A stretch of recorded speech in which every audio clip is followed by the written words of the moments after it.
안녕하세요. 기독교국제금주학교 김도영 목사입니다. 이번에는 알코올 중독의 원인과 문제점에 대해서 잠깐 여러분들과 나누기로 하겠습니다. 이 알코올 중독의 원인에 대해서 일반적 연구 학설들이 있습니다. 그 첫 번째가 생물학적인 원인입니다. 이 생물학적 원인은 중요한 것이 유전적 요인을 말합니다. 알코올 중독은 유전적 요인이 있다고 이렇게 생각을 하는 그런 이론이고 가설이기도 합니다. 윌리엄이라고 하는 이런 사람들이 말한 것이 있는데, 알코올 중독자들은 선천적인 이 대사 장애를 가지고 태어난다고 합니다. 그래서 일정량의 비타민을 충족하지 못하게 되는 그런 어떤 선천적 그런 대사 장애를 가지고 태어나는데, 만약에 이런 사람들이 알코올을 섭취하면 그 알코올을 탐닉하게 된다, 이렇게 말을 하고 있습니다. 그러니까 태어날 때부터 술을 탐닉하게 될 수 있는 그런 어떤 조건을 가지고 태어난다. 그래서 유전적 요인이다, 이렇게 말하는 이런 가설들이 있다는 것입니다. 뿐만 아니라 이제 알코올 중독자 자녀는 실험에 의해서 알코올 중독자 부모 밑에서 자라든지 아니면 술을 먹지 않는 사람 그 부모 밑에서 자라든지 알코올 중독이 될 그 확률이 4배나 된다라고 하는 것을 이 굿윈이라는 사람이 이렇게 말을 해놓은 것을 볼 수 있습니다. 사실은 이런 것들은 하나의 통계입니다. 통계도 그렇게 믿을 만한 통계는 아니라고 저는 봅니다. 왜냐하면 우리나라만 해도 630만의 알코올 중독자들이 있는데 이들을 전부 조사를 해야 통계가 정확할 겁니다.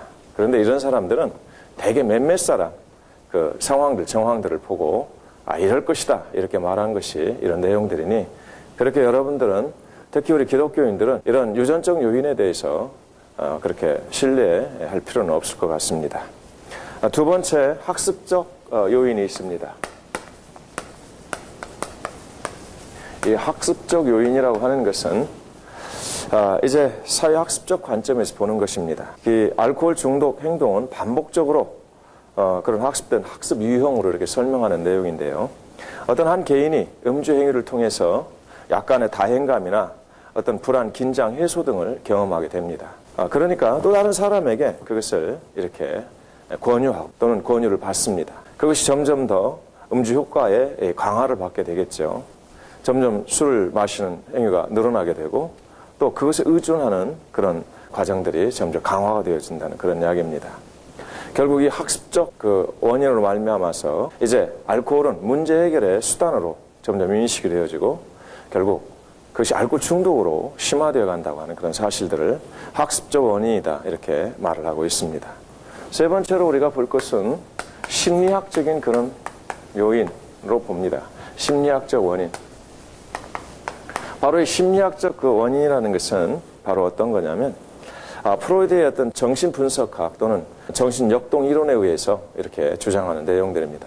다시 말하면 어렸을 때에 아주 심각한 그런 어떤 충격을 받거나 아니면 상처를 입습니다. 이 프로이드가 주장하는 바에 의하면 특히 어렸을 때 엄마의 젖을 충분히 먹지 못한 아이들, 엄마의 젖을 충분히 빨지 못한 아이들이 점점 자라면서 그 무의식 가운데서 자기도 모르는 사이에 어떤 사회에 대한 그런 불쾌감 또는 반항의식 또는 여러 가지 잘못된 감정들이 쌓이게 되고 점점 자라서 술을 먹게 되고 그 술이 더 과하게 되고 알코올 중독으로 이렇게 발전하게 된다고 하는 이런 심리학적 원인을 이야기하는 그런 사람들이 있습니다.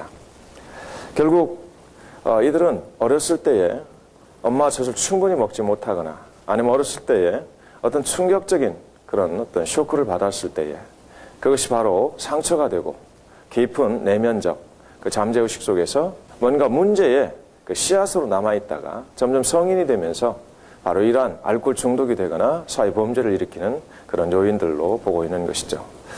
여러분, 이런 학설들 사실 저는 전혀 믿지 않습니다. 이건 너무도 아주 편협되고 극히 개인적 몇 사람을 연구하고 이런 부분들을 말하기 때문에 그렇습니다. 사실 우리나라만 해도 그렇습니다. 어렸을 때 젖을 충분히 먹고 자란 아이들 별로 없습니다. 6.25를 전후하던 아니면 이 여러 가지 우리나라 그 어려웠던 모든 시절들, 그때에 충분히 무엇인지 어렸을 때 대우를 받고 자란 아이들이 몇이나 되겠습니까?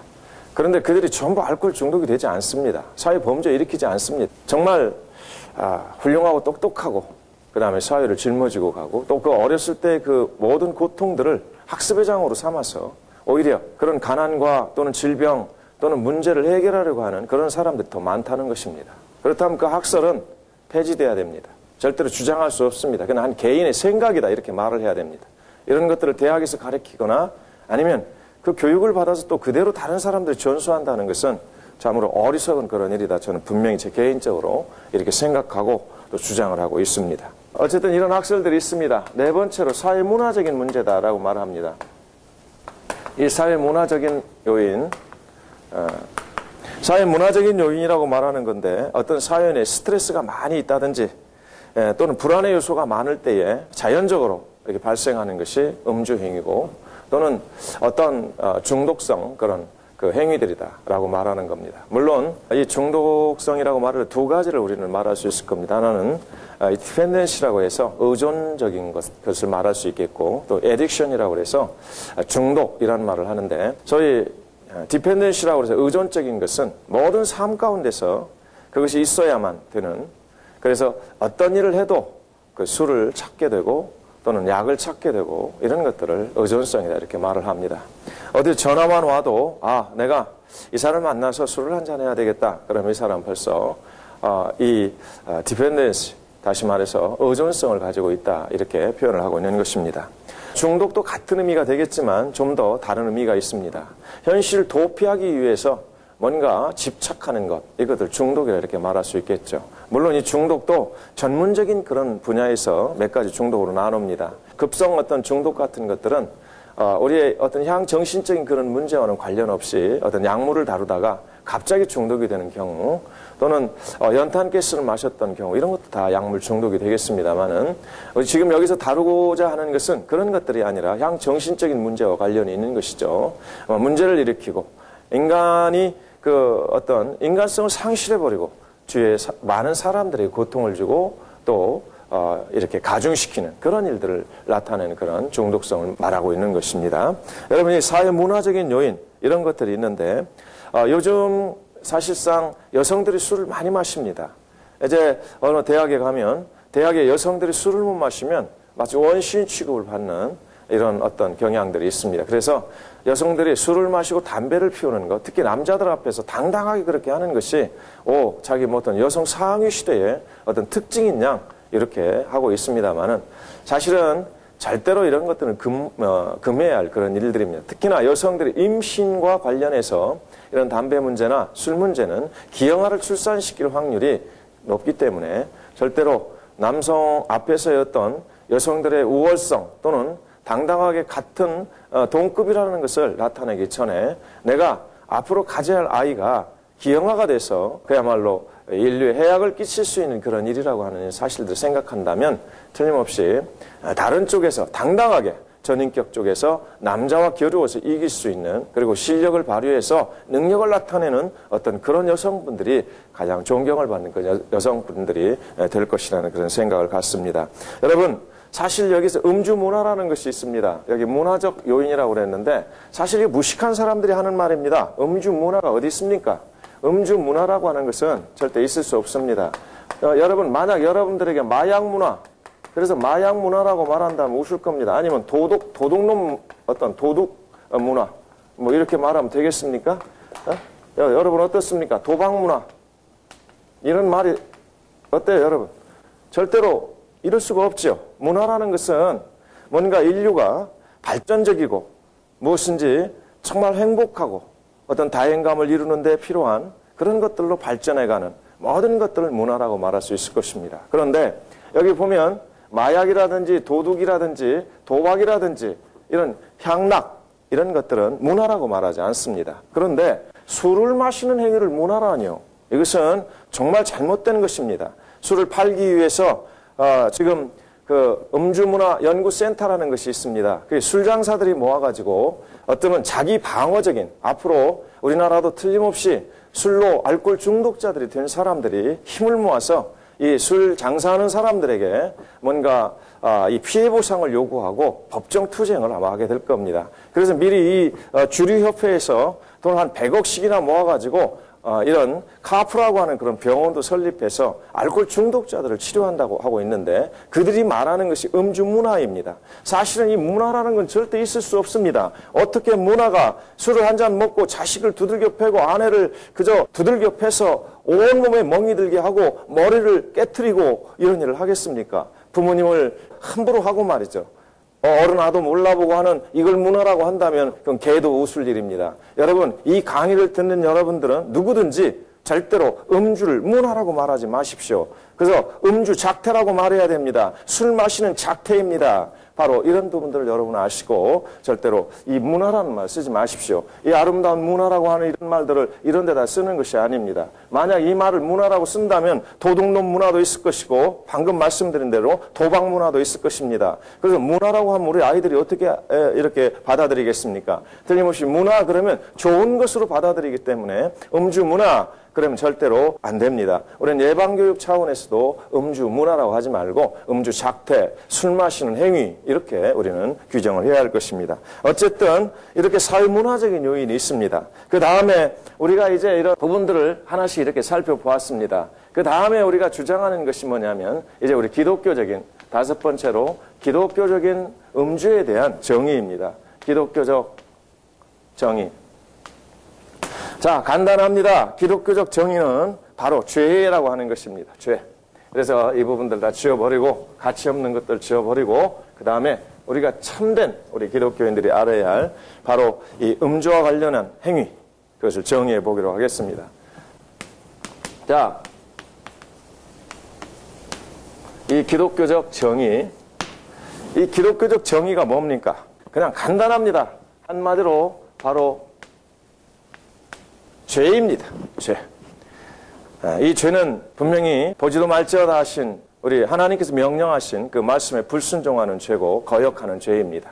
그런데 간단하게 말해서 이렇게 하나님 말씀에 불순종하고 거역하는 죄뿐만이 아닙니다. 이 땅에서 술을 마시고 엄청난 그런 사건들을 저지르는 사람들을 보면 틀림없이 술 마시는 행위 자체가 죄로 정죄받아야 마땅하다. 이렇게 말할 수 있을 것입니다. 여러분, 어떤 사람들이 이렇게 말합니다. 그것은 그 죄를 짓는 사람들 말이지 우리는 아니야. 그러니까 우리는 마셔도 돼. 이렇게 혹시 말한다고 보십시다. 예전에 어떤 시골에 말이죠.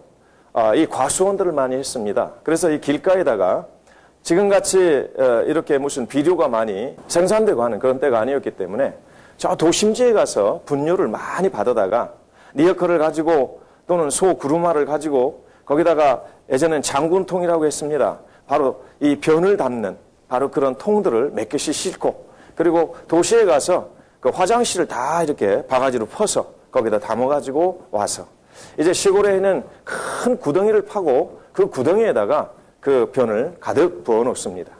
그런데 문제가 있습니다. 이제 그렇게 쭉 부어놓고 겨울이 됩니다. 그럼 눈이 싹 옵니다. 그래 눈이 오는데 가득 거기를 메워놨기 때문에 옆에 있는 길과 옆에 있는 밭과 그 소위 말하면 그 당시에 똥통이라고 말합니다. 이 엄청난 넓이의 깊이에 바로 이 똥통이 바로 눈으로 싹 덮입니다. 그러다 보니까 길인지 밭인지 똥통인지 잘 알지 못합니다. 그 동네에 사는 사람만이 압니다. 그 동네에 사는 아이들은 압니다. 그런데 구정명절이 되었습니다. 서울에서나 아니면 어떤 도심지에서 손녀딸 또 이 손자들이 찾아옵니다. 그 동네 사는 아이들이 아닙니다. 그저 눈이 오니까 좋아서 강아지하고 막 뛰어다니면서 놀다가 한 아이가 없어졌습니다. 아무리 찾아봐도 없습니다. 실종된 겁니다. 그래서 그 엄마 아빠 명절 지키러 왔다가 그야말로 초상집 되어서 그리고 온 동네가 슬픔에 잠겨서 그때를 넘깁니다. 다음 해가 되어서 그 똥통 주인이 이제는 과수원에 똥을 다 이렇게 거름을 하려고 퍼내기 시작합니다. 그런데 놀라운 것은 그 안에서 그 아이의 시체가 나오는 겁니다. 그 똥통이 눈으로 덮여 있었기 때문에 얘가 그걸 모르고 이 동네 사는 아이가 아니었기 때문에 뛰어들어간 겁니다. 그냥 그곳에 묻혀버리고 말았습니다. 아무도 구출할 수가 없었습니다. 아무도 볼 수가 없었습니다. 그리고 죽었습니다. 그래서 그걸 알고 난 뒤에 사람들이 말합니다. 그 똥통을 막아버리십시다. 막아야 됩니다. 이 똥통을 없애버려야 됩니다. 그러자 이 똥통 주인이 하는 말이 뭐라고 하는지 아십니까? 여보시오, 많은 사람들이 다녀도 괜찮고 이 동네 사람들은 괜찮은데 그 아이가 잘못해서 그렇죠. 왜 똥통을 없애라고 합니까?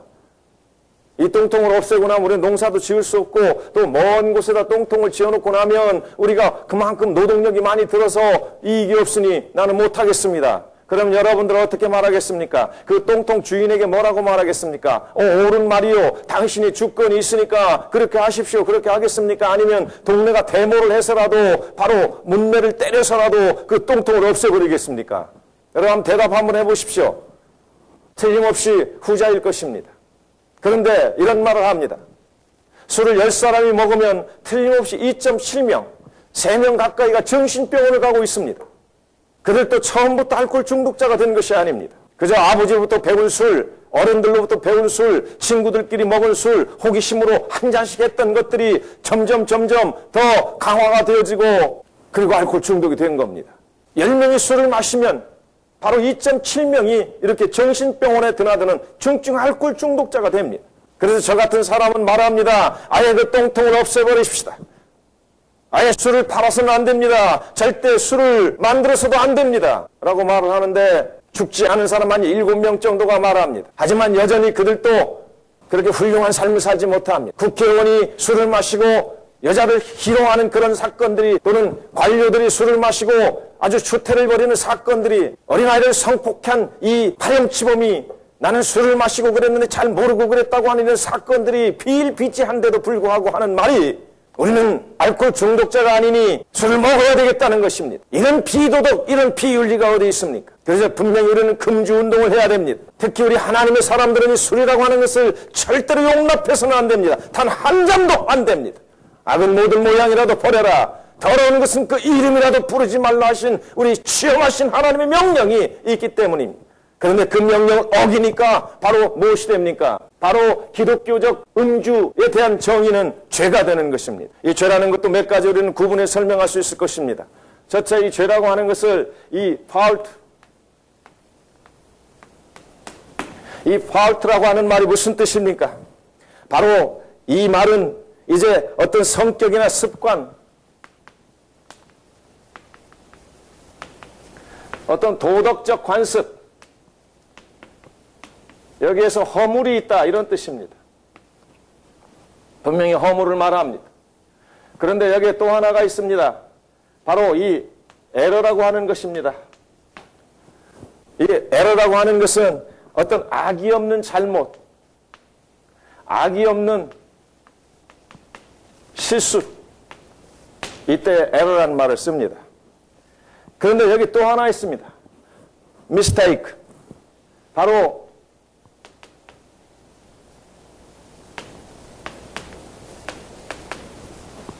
mistake라는 말은 무슨 뜻입니까?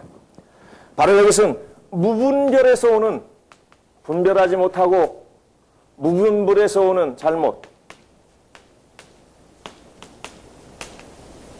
이것을 죄라고 말합니다. 자, 여러분 술 마시는 행위가 어떤 것입니까? 이 fault, mistake.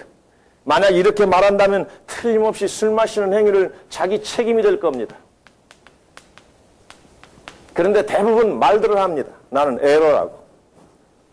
악의 없이 어떻게 술을 마시고 사람도 죽였고 어린아이들을 성폭행했고 부모도 때렸고 그저 여러 가지 아주 무자비한 짓을 했다고 나는 에러라고 말합니다. 에러라고 말하니까 검사도 판사도 맞다, 에러다. 그런데 여러분 보십시오. 검사도 술을 먹습니다. 판사도 술을 먹습니다. 정신과 의사도 어제 저녁에 만취가 되었습니다. 아직 술이 덜 깨서 정신과 바로 그 병원에 들어와서 하얀 가운을 입고 술을 먹고 어떻게 같이 먹었는데 이 사람은 들어와서 환자가 되어 있고 이 사람은 가운을 입고 그 사람을 치료한다고 앉아 있습니다. 그러니 전부 에러라고 말합니다. 틀림없이 죄라고 말해야 되는데 우리 기독교적인 분명한 음주의 정의는 죄라고 하는 것입니다. 여러분 죄를 짓고 절대로 행복해질 수 없습니다. 그래서 분명히 죄를 해결해야 됩니다. 여러분 참으로 알코올 중독자들이 나타내는 그 증상들을 보면 악인들 중에 악인의 모습들이 거기서 드러납니다. 여러 가지 중요한 그런 말씀들이 많이 있지만 시간적으로 그걸 다 말씀드리기가 없는 것이 좀 더 아쉬운 마음입니다. 혹시라도 이 강의를 듣는 분들이 이쪽 분야를 전공하고 싶다면 저를 찾아오시기 바랍니다. 저희 공동체를 찾아오시면 자세하게 안내해드리고 이쪽 분야의 공부도 하실 수 있게 해드릴 수 있습니다.